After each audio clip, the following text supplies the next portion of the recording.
This is David House of Saving Health Ministries, and today we're going to examine a dream by a Seventh-day Adventist brother, and it goes like this. He says, "Here is my dream in exact detail. I'm with my older brother, who was an agnostic," he puts in parentheses, "a former SDA. We are at a church of unknown faith. We are outside standing behind a group of young adults, seated in chairs just outside of church. As the persons they were listening to finished, they all stood up and went inside. I started to follow, but my brother stopped me. He said, 'Wait, don't go in yet.' The dream faded into next scene. We were now on the other side of the building at the main entrance of the church. There was a young lady standing just outside of the door inviting us in. No one else was there, just the three of us. My brother, without a hesitation, went in, but there was a presence there that spoke. 'Wait, don't go in.' This voice was audible, very clear and distinct. I stopped and waited. All this time, the young lady was waving me in. 'Please come in. They are about to start, and there are only 2 or 3 seats left.'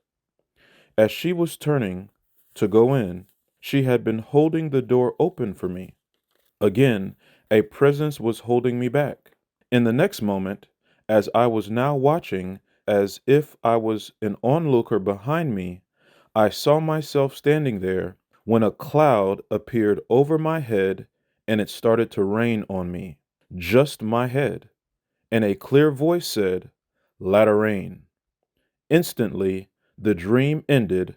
I woke up, sat there for a short time, and then in my head was heard the verse, 'These are the words anyway.'"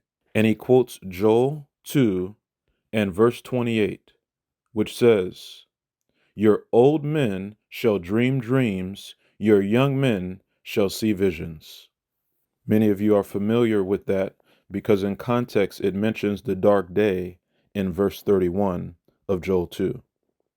He goes on to relay that he is 70 years old, and that was the end of that message.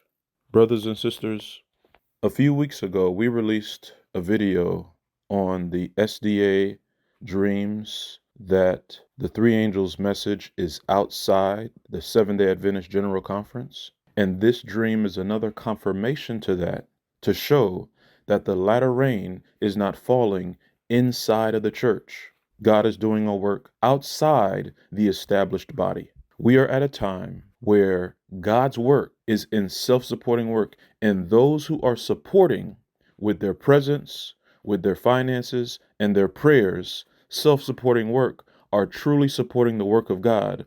And those who are supporting the General Conference are going contrary to God's will, because if they are not preaching the first, the second, and third angel's message, then by default, they are preparing people to bow to Sunday observance.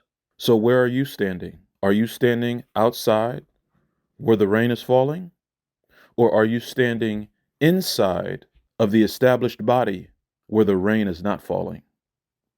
And contextually, when we look at Joel chapter 2 and verse 23, it makes it clear that the prophetic dreams are in relation to the rain, because verse 23 says, "Be glad then, ye children of Zion, and rejoice in the Lord your God, for he hath given you the former rain moderately, and he will cause to come down for you the rain, the former rain, and the latter rain in the first month." So clearly, we're seeing the rain in connection with the dreams, because God says in verse 28 that I will pour out my spirit upon all flesh. To pour out, meaning rain is falling. And this rain is typified in his spirit giving prophetic dreams to the church. Just as God said concerning Samuel, that he would let none of his words fall to the ground. The rain is falling, brothers and sisters. Are you experiencing the rain? This dream by this 70-year-old Seventh-day Adventist brother is a clear fulfillment of Joel 2, verse 28 to 31. The dark day will soon fulfill. And many Seventh-day Adventists probation will close. Are you in a saving relationship with Jesus Christ? I must reiterate the importance of the fact that he was continually told to wait to go inside. This represents the fact that Christ is on the outside of the church. Just like to Laodicea, I stand at the door and knock.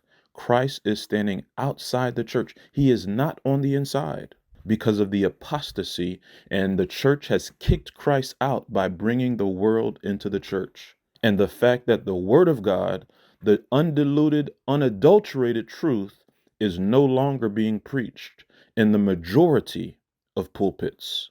The latter rain is falling, brothers and sisters. The messages from heaven that are present to our time are being sent. Are you hearing the rain? Is the question.